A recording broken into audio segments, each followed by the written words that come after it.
It is, well, let's just say it's the middle of August 2020, and for those of us surviving, we know that times are tough for everybody. Apparently, even comics giant DC, which laid off as many as 600 employees the other day, including higher management. It's been described as a bloodbath. And while I'm certainly not going to make light of these talented folks losing their job, I feel like it would be irresponsible for me to not at least acknowledge that this is happening, because while this is a great way to start off this new segment, such a positive note, today I'm going to be talking about a few comics, and half of them are from DC. Perhaps the more people hearing about these books, the more people will buy, because no, comic books are not dying. While there is obviously a big shift in the business model, which ironically serves as the primary catalyst for the biggest films of the past, almost 20 years, not to mention TV shows, comics themselves aren't going anywhere. As a somewhat casual fan of the bigger titles, and a huge fan of some of the lesser-known books, and a creator of almost completely unknown books, I wanted to bring my voice out because I feel I might be exactly the type of fan that the bigger publishers want to look at. The casual fan who is always looking for great stories to invest my time and money. Hopefully, my voice might help bring other fans into the fold. And I would like that, both as a fan and a creator. So what I'm going to do today is talk about some new books, but fairly well known, and yeah, damn it, I'm going to talk about my own. I don't have to explain myself. Today, I'll be looking at these 4 titles. Dark Knight's Death Metal Legends of the Dark Knight, Billionaire Island, Batman The Adventures Continue, and Lunaria Dossier. It's a pretty safe assumption that I will always be talking about my own book, just for the record. Warning, some spoilers may be included, but I will try to keep major spoilers out. This is not an Easter egg video. This is not a continuity video. There are channels like the Watchtower Database that do these things much better than I ever could. This is just reviews, like my movie review show. But in this case, comics, and without Chibi Brandon. Unless there is a demand. Anyway, I digress. Let's explode out of the gate with the big one. Dark Knight's Death Metal Legends of the Dark Knight. Okay. I paid $25 for this book, and if you want your copy for $25 and live in Albuquerque, I recommend Twin Suns Comics and Games. Those guys are awesome, I love them both dearly, and they have plenty of copies. The price is what it is, because demand. I have not been following the whole metal storyline. I know a bit about the Batman Who Laughs, but to be honest, not much more than his origin. And I have to admit, I was kind of freaking out about the price based on the fact that I could potentially be completely lost in the story. And the first one does kind of do that to me. It's called The Darkest Night in I Am Here. It's like 90% exposition though, talking about what I suppose must have happened in the metal books. But it appears to be a new conclusion to those books. Plenty of stuff I didn't understand, but as a fan of the original Watchmen book, I'm a bit behind on reading Doomsday Clock. I certainly saw where they were going quickly, and I don't want to spoil anything, but this makes the Batman Who Laughs into pretty much the ultimate villain. If he's being incorporated into the regular DC line, I don't know how they're going to escape. Next up in the book is Robin King in King of Pain. If I didn't mention it, this is a collection of shorter stories. I honestly can't say much about this one without spoiling it, but suffice it to say there is plenty of death, including a fresh take on the death of Thomas and Martha Wayne. And from the title, I was expecting something completely different. It is remarkably well written, and the art is just, I don't get nightmares, but I probably will now. Like I said, there are too many spoilers, but from what I've heard, this is the breakout story that everyone loves, and now I see why. It is insane. I honestly feel like the $25, I know, I can't stop talking about it. Anyone want to buy my copy? I sanitize my hands before carefully reading it, so it is mint condition. But the $25 was totally worth it just for this story. It's followed by B-Rex in Batmanosaurus Rex. It's 2 pages of dark fun. There's not much to say. I'm glad there was some dark humor in this book, though. It cleansed my palate for Castle Bat in This Man, This City. Okay, I am a huge fan of... Sorry, I don't know how to pronounce his name. Francesco Francavilla? And what he was doing on Afterlife with Archie before the writer of that book decided he would rather write teenage melodrama for the CW than finish that amazing book.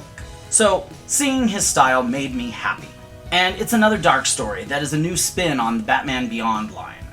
Bruce's actual son, Damian, takes on the mantle of Batman. But Bruce has another fight left in him when everything literally goes to hell. My only complaint is that it's just the opening to a larger story, and I was told this is a one-shot. I would definitely buy issue 2 of this story, though, just saying. Then there's Batmobeast in The Road Warrior.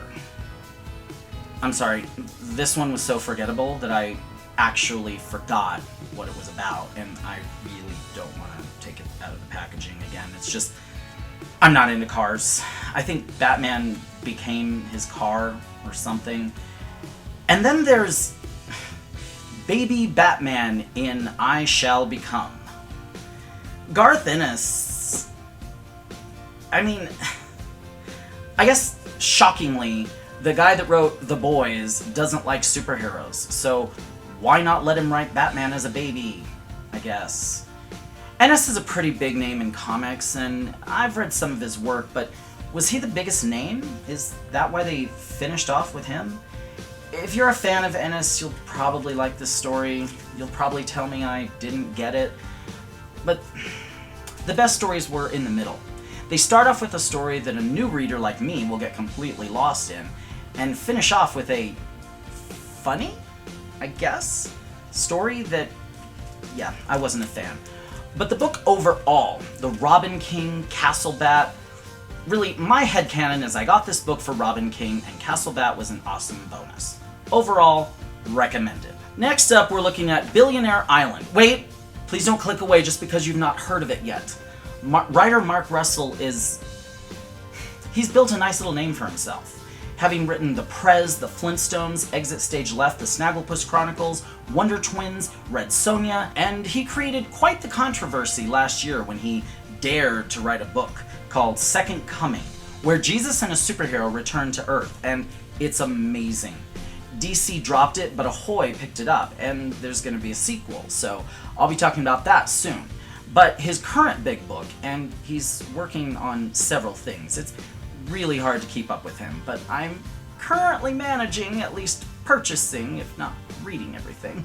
But his current big one is Billionaire Island, and it is, wow.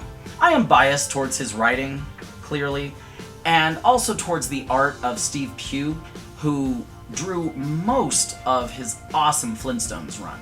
But this book, wow. Okay, I say that a lot when I'm reading a Mark Russell book. Most of Russell's work thus far has been an adaptation of some sort, though he certainly has original characters present. This is his first wholly original book. I had the chance to talk to him about it last year at Comic-Con in Albuquerque. Didn't get much from him at the time other than the concept and who the artist would be, which we now know. So I came in fresh. It is so good. Basically, it's the not-too-distant future, and there is an island called Freedom Unlimited, which is a tax shelter and safe haven for all the billionaires of the world. Freedom Unlimited. F-U. The end times are drawing near, thanks to, among other things, global warming and overpopulation. The billionaires want to sterilize the riffraff, and we are following 2 protagonists who, as of issue 4, have not met and are on separate paths. This is a 6-issue mini, and I fully expect their paths to dovetail, but Russell has certainly subverted expectations before, so who knows.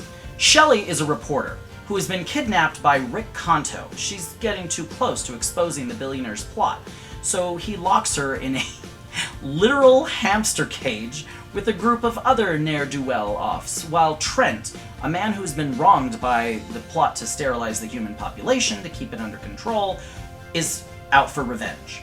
Thus far, as of issue 4, we have seen a money windfall, a crazy guy married to a mannequin, a parody of a movie that must never be made, a rather unconventional method to deciding who lives and who dies, and a president that makes our president look, let's just say subdued by comparison. And sadly, that's the least unrealistic part thus far. Russell's biting social satire usually stings, but always entertains, and is rarely anything less than a joy to read. Something you should also know is that Mark Russell has kind of his own private continuity between virtually everything he writes, so there's Easter eggs for superfans like me. There's only 2 issues left, and the title is from the up-and-comer in comic publishing, Ahoy, that I mentioned. They've proven themselves with plenty of big-name writers and artists, and I believe that this is another feather in their cap. Very highly recommended. Sorry, this is issue 4, that was issue 1. Next up is Batman: The Adventures Continue. Now, here's the thing. I am not a fan of how this book is being published. Maybe it's coronavirus, maybe not, but this book was published digitally first months ago. I'm the kind of person who absolutely needs a hard copy. I'm that asshole who buys all the variant covers. DC makes most of their money off people like me, at least as far as hard copies go. The first book should have cost me $4, but it cost me 12 because, like I said, all the variants. I think I'm joking. But where other comics channels are covering issue, I think, 6, I'm back here in the past wondering if Y2K is going to be a scary time. I'm in issue number 3, so if you're a fan of digital, good for you. You're ahead of me. I already have some spoilers thanks to this, but whatever. I will stick with my printed books like I'm goddamn caveman worried about fire. Anyway, the book itself is a continuation of the genius Batman the Animated Series. Now, okay, I am a huge fan of that cartoon, but honestly, while I certainly liked the new adventures of Batman, the change in character design, art direction, and several voices from the first 85 episodes, the Batman the Animated Series, and 2 movies was a bit much for me. So, my headcanon here is that it and every show after it is a new continuity. I know it's the same creative team and most of the same voices, but to me it was just never the same after those first 85 episodes and 2 movies. The way Bruce Timm draws females is not my thing. His decision to kill all detail from Season 1 and make it more Bruce Timm streamlined and less like the old Fleischer cartoons, again, just not my thing. But I still enjoyed the writing for the so-called Timmverse, which is, you know, to everyone but me, an extension of those genius Batman the Animated Series episodes. Anyway, this book is a continuation of the New Adventures of Batman, and is written by Paul Dini and Alan Burnett, 2 of the writers of the entire animated Timmverse, including and especially the original. Dini wrote Heart of Ice and the best of the New Adventures, Over the Edge. Burnett basically restructured the original series to be the best vision of itself.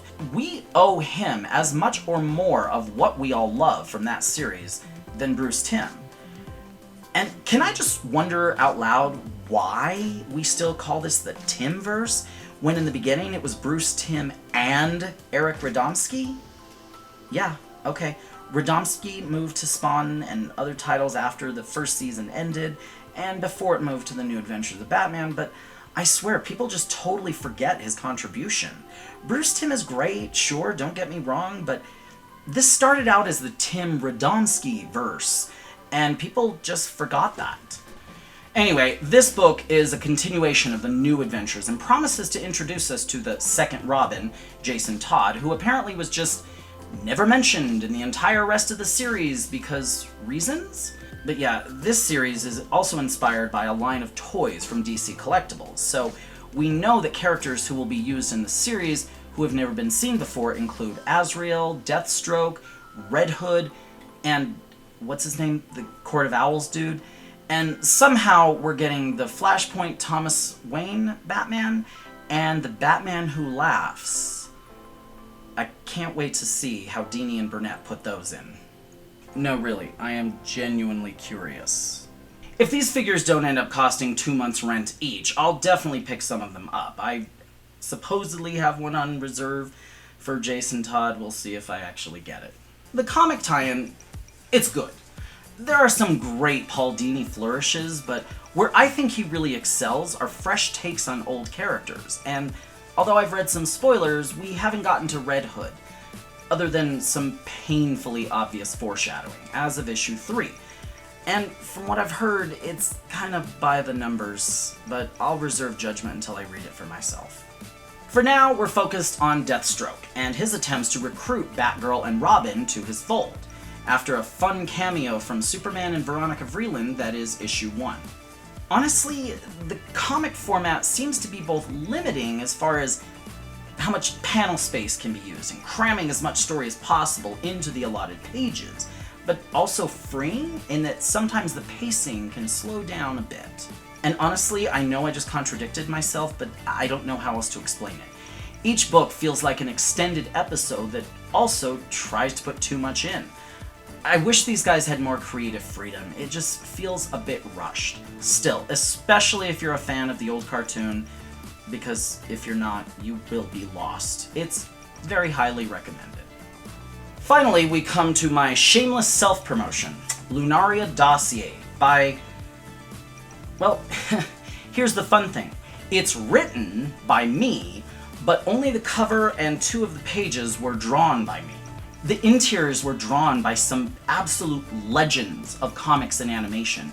Jimmy Palmiotti, Stephen Gordon, Darlie Brewster, Gary Trousdale, Mike Feehan. My god, so many amazing artists contributed to this. Basically, there are like 34 books in my Lunaria line. It can be a bit overwhelming, and while you can start with number 1, it's one of my weaker books, as I was still getting my legs artistically, and the story is sort of confined while alluding to future events.